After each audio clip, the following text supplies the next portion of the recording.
First question ہے جی، مولانا طارق جمیل صاحب نے ایک کلپ ریکارڈ کرایا جو کہ اس وقت واٹس ایپ اور فیس بک پہ بہت ہی زیادہ وائرل ہو چکا ہے، اور اس میں انہوں نے فرمایا کہ حضرت علی رضی اللہ عنہ کو مولا علی کہنا چاہیے، حضرت علی نہیں کہنا چاہیے خالی۔ اس حوالے سے علمی حلقوں میں کھلبلی مچی ہوئی ہے۔ تو اور دوسری ایک اور چیز میں یہ ایڈ کروں کہ اس میں انہوں نے یہ بھی فرمایا کہ اس میں جو مولا سے مطلب ہے سردار، تو اس کی ذرا وضاحت فرما دیں کہ یہ کیا ممکن ہے؟ میں مولانا طارق جمیل صاحب حفظہ اللہ تعالیٰ سے کئی معاملات میں اختلاف رکھتا ہوں، لیکن اس معاملے میں جتنی باتیں انہوں نے کی ہیں وہ بالکل ٹھیک کی ہیں، اور میں نے وہ کلپ سارا دیکھا ہے شاہ جی۔ ہمیں تو بڑی خوشی ہوئی ہے، ہم تو مولانا طارق جمیل صاحب کے بارے میں اکثر ایک جملہ بولا کرتے ہیں، اب یہ پڑھا لکھا جملہ ہے تو پڑھے لکھے لوگوں کو سمجھ آئے گا۔ ہم تو طارق جمیل صاحب کو آل امیہ میں عمر بن عبدالعزیز سمجھتے ہیں کہ انہوں نے جس طرح ایک خاص اسکول آف تھاٹ کے اندر اور ایک خاص حلقوں کے اندر ناسبیت کے خلاف آواز بلند کی ہے اور اہل بیت کا تعارف لوگوں تک کروایا ہے، سیدنا علی کا، سیدنا حسین کا رضی اللہ عنہما وعلیہم السلام اجمعین، یہ طارق جمیل صاحب کی بہت بڑی دلیری ہے، اور اللہ تعالیٰ ان کو جزائے خیر دے۔ یہ کلپ میں نے دیکھا ہے، ان کی بات بالکل ٹھیک ہے۔ انہوں نے اس طرح بات کی تھی کہ، اور پھر انہوں نے خود اس میں ایک جملہ بھی بولا کہ میں آپ لوگوں کے چہرے پر حیرانگی دیکھ رہا ہوں۔ یہ ان کے بڑے مہذب الفاظ تھے، حیرانگی نہیں تھی، وہ پریشانی تھی کہ طارق جمیل صاحب کدھر اوت نہیں ہو گئے۔ تو طارق جمیل صاحب اور میری تو کوئی حیثیت ہی نہیں ہے، اس امت کا امام جس کے لیول کا نہ کوئی محدث ہے نہ کوئی فقیہ ہے، امام محمد ابن ادریس الشافعی المتوفی 204 ہجری، ان کے اوپر رافضیت کا الزام لگا کیونکہ وہ شاگرد ہیں امام موسیٰ کاظم کے، اور وہ اہل بیت کی محبت کا راگ لاپنے والے تھے، تو ان کے زمانے کے لوگوں نے ان کو رافضی کہنا شروع کر دیا۔ پھر انہوں نے وہ شعر کہا جو دیوان الشافعی میں ہے اور اہل سنت کے تمام ائمہ نے تواتر کے ساتھ اپنی اسماء و رجال کی کتابوں میں نقل کیا ہے، خصوصاً امام ابن تیمیہ نے، اور ان کے شاگرد جو ہیں امام ذہبی جو اسماء و رجال میں بہت بڑے امام مانے جاتے ہیں، انہوں نے تاریخ الاسلام کے اندر، ابن حجر اسقلانی نے، ابن کثیر نے، باقی لوگوں نے، ان کان رفضا حب آل محمد فلیشہد الثقلان انی رافضی، اگر بالفرض آل محمد صلی اللہ علیہ وآلہ وسلم کی محبت کا نام رافضی ہونا ہے تو جنوں انس اس پر گواہ ہو جاؤ کہ میں رافضی ہوں۔ تو جو انہوں نے وہ مولا علی والی بات کی، اور انہوں نے اس میں یہ بھی لفظ بولا تھا کہ بعض اصحاب کی کچھ کوالٹیز ہیں، وہ ان اصحاب کا حق ہے کہ ہم ان کے ناموں کے ساتھ لیا کریں، تو وہ حق ہم باقی لوگوں کو دے رہے ہیں۔ حضرت ابو بکر الصدیق ہی سارے لوگ کہتے ہیں، ابو بکر نے فرمایا کوئی نہیں کہتا، ابو بکر صدیق ہی کہتے ہیں، تو حضرت ابو بکر کا حق تو ان کو مل رہا ہے۔ حضرت عمر کی جب بات ہوتی ہے تو عمر فاروق لوگ کہتے ہیں ان کو حق دے رہے ہیں، حضرت عثمان کی باری آتی ہے تو حضرت عثمان غنی لوگ کہتے ہیں، تو حضرت علی کے لیے صرف حضرت علی کہتے ہیں۔ بہت کم جو ہیں علی المرتضی، یہ سر شاید مشکل بھی ہے پروننسیشن، اس لیے کہنا ان کو مشکل ہوتا ہو، یا حیدر جو صحیح مسلم میں صحیح حدیث ہے کہ مرحب کو حضرت علی نے قتل کیا تھا، اس وقت اشعار پڑے تھے کہ میری ماں نے میرا نام حیدر رکھا ہے، تو میرا خیال ہے وہ حیدر اور مرتضی یہ مشکل ہے، اس کی وجہ یہ مولا علی جو ہے نا یہ خصوصیت بھی ہے اور سب سے بہترین آپ صلی اللہ علیہ وآلہ وسلم کی طرف سے ان کے لیے انعام ہے۔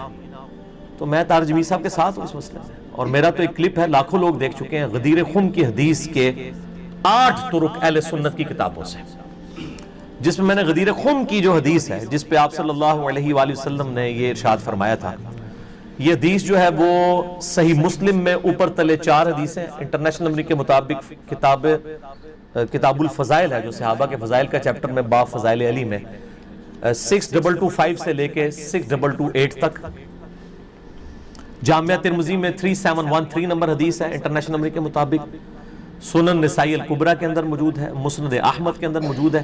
یہ 8 کے 8 طرق غدیر خم کی حدیث کے میں نے 8 طریق جو ہے 8 طرق کور کیے تھے، اور یہ میرا جو ریسرچ پیپر ہے اس میں 33 نمبر کے اوپر ہے، یہ میرا ریسرچ پیپر بھی ہے جنگ جمل صفین نہروان کے اوپر، کربلا کے منظر پس منظر کیا ہے اس کے اوپر، واقعہ کربلا کا حقیقی پس منظر 72 صحیح الاسناد حدیث کی روشنی میں، جس میں کل میں نے 200 روایات کور کی ہیں، اس میں جو 33 نمبر کے اوپر غدیر خم کے میں نے 8 طرق جمع کیے ہیں، سارے ڈیٹیل کے ساتھ، انٹرنیشنل نمبرنگ جو ہے اہل سنت کی کتابوں کی میں نے اس میں کوٹ کی ہے، وہ آپ کلپ بھی دیکھ سکتے ہیں، آج اتنا ٹائم نہیں کہ میں اس کو بیان کروں۔ بال غدیر خم پہ آپ صلی اللہ علیہ وآلہ وسلم نے سیدنا علی کا ہاتھ پکڑ کر صحابہ میں یوں بلند کیا تھا اور فرمایا تھا من کنت مولاہ فہذا علی مولاہ، جس کا مولا میں اس کا مولا علی۔ اور اس سے پہلے آپ نے وہ آیت تلاوت کی تھی سورہ الاحزاب کی آیت نمبر 6، النبی اولا بالمؤمنین من انفسہم وازواجہ امہاتہم، نبی علیہ السلام جو ہے وہ مومنین کی جانوں پر ان کی جانوں سے بڑھ کر حق رکھتے ہیں، اور نبی کی بیویاں امت کی مائیں ہیں۔ تو نبی مومنین پر ان کی جانوں سے بھی بڑھ کر حق رکھتے ہیں، یعنی مومنینوں کو جتنی اپنی جانیں عزیز ہیں اس سے بڑھ کر نبی علیہ السلام کا حق ہے ان پر۔ پھر آپ نے فرمایا کہ کیا میرا حق ہے؟ تو ہاں، سب نے کہا ہے۔ تو پھر آپ نے فرمایا من کنت مولاہ فہذا علی مولاہ، تو جس پر میں حق رکھتا ہوں اس پر علی کا بھی حق ہے۔ یہ تارجمی صاحب نے صحیح کہا ہے کہ مولا یہاں پر سردار اور آقا کے معنوں میں ہے۔ ہم دلی محبوب ترجمہ کرتے ہیں آپ جیسے لوگوں کے شر سے بچنے کے لیے، وہ تو اسپیسیفک ترجمہ ہے، لیکن مولا کا مطلب دلی محبوب یہ تو ہر وقت ہے ہی ہے۔ پھر یہ عربی لنگوسٹک میں جہاں جہاں یہ جن معنوں میں یوز ہو رہا ہے نا انہی معنوں میں چلا جاتا ہے۔ مولا لفظ آپ دیکھیں، مولا کا مطلب غلام بھی ہے۔ آپ حیران ہوں گے کہ آقا بھی اور غلام بھی ایک 180 ڈگری مطلب، اس لیے کہ مولا کا چونکہ لفظی مطلب ہے دلی محبوب، تو ایسا غلام جس کو اس کا آقا آزاد کر دے، اتنا اس پہ خوش ہو، تو اس غلام کو کہا جاتا ہے یہ مولا ہے فلاں کا۔ جیسا حضرت ثوبان کو کہا جاتا ہے مولا رسول اللہ صلی اللہ علیہ وآلہ وسلم، ٹھیک ہے جی۔ کیوں کہا جاتا ہے؟ کہ یہ اتنا محبوب ہے اپنے آقا کا کہ اس نے اسے فری میں آزاد کر دیا۔ حضرت ثوبان کو کہا جاتا ہے مولا، وہ رسول اللہ کے مولا ہیں۔ اب یہاں پہ جب کوئی رسول اللہ کا مولا ہوگا تو مراد یہ کہ آپ کا محبوب، اور نبی علیہ السلام جب کسی کے مولا ہوں گے تو ہوگے تو محبوب لیکن آقا کے معنوں میں۔ جیسے ہم دروشی میں پڑھتے ہیں اللہم صلی علی سیدنا و مولانا محمد، یا قرآن حکیم میں آیا ان اللہ ہوا مولا ہوا جبریل و صالح المؤمنین، نبی علیہ السلام کا مولا ہے اللہ، جبریل اور تمام فرشتے اور نیک ایمان والے۔ اب حضرت جبریل اللہ تعالیٰ ایمان والے سارے ایک لیول کے مولا ہے؟ نہیں، اللہ تعالیٰ مولا ہے، پشت پناہ ہے آقا ہونے کے معنوں میں۔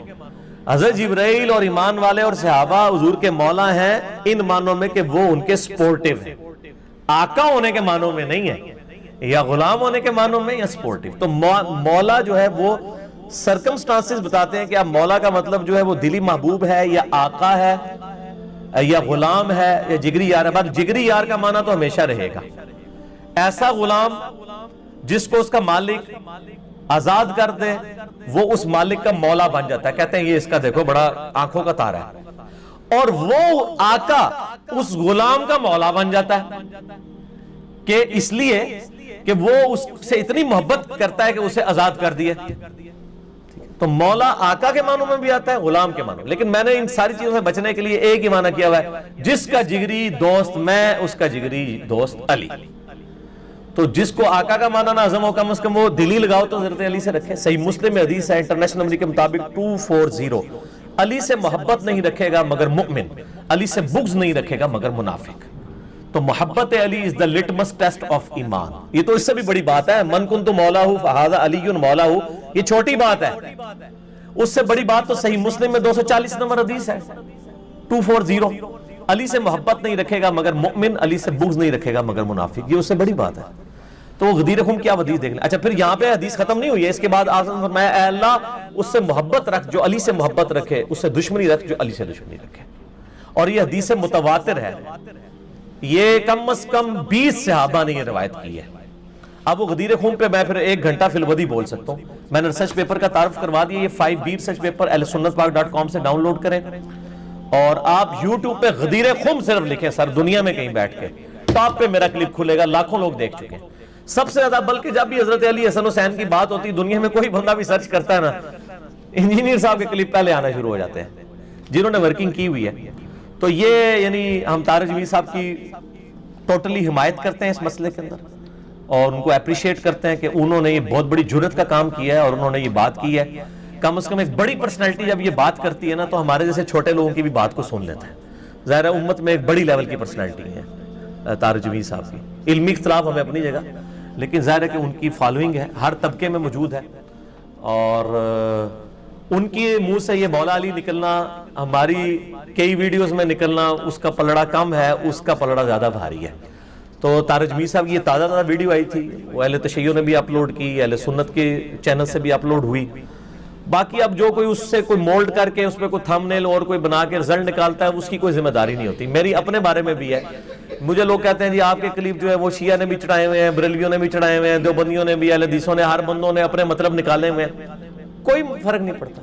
جب قرآن کے ذریعے لوگوں نے غلط مطلب نکالے ہیں تو قرآن بیچارے کا کیا قصور ہے؟ قرآن کا قصور ہے؟ وہ تو اس کا قصور ہے جو کر رہا ہے. ہم کسی کو یہ نہیں کہیں گے کہ وہ ہمارے کلپ یوز نہ کرے، کوئی مسئلہ نہیں ہے. آپ بس کلپ میں جو بات ہو رہی ہوتی ہے وہ سنا کریں کہ وہ بات کیا ہوئی ہے، اس کا کانٹیکسٹ کیا ہے، وہ آپ اگر دیکھ لیں اس کانٹیکسٹ کے بغیر بھی بسا اوقات بات بالکل سمجھ آ رہی ہوتی ہے. ظاہر بات کہیں سے شروع ہوتی ہے. آؤٹ آف کانٹیکسٹ تو آپ قرآن پاک سے بھی چیزیں نکالیں تو کئی لوگوں نے گمراہ کن عقائد جو ہے وہ اس بنیاد پہ پھیلانے شروع کر دی. تو اس کا کوئی نہیں ہوتا. سب کا حق ہے، ہر بندے کو حق حاصل ہے کہ وہ اپنے مکتب فکر کی ترویج کے لیے، یعنی دنیاوی طور پہ میں کہہ رہا ہوں، اللہ کی نظر میں نہیں، اللہ کی نظر میں تو جو دین کا کام کر رہا ہے وہی کر رہا ہے. تو لوگوں کا حق ہے وہ کریں دنیاوی طور پہ.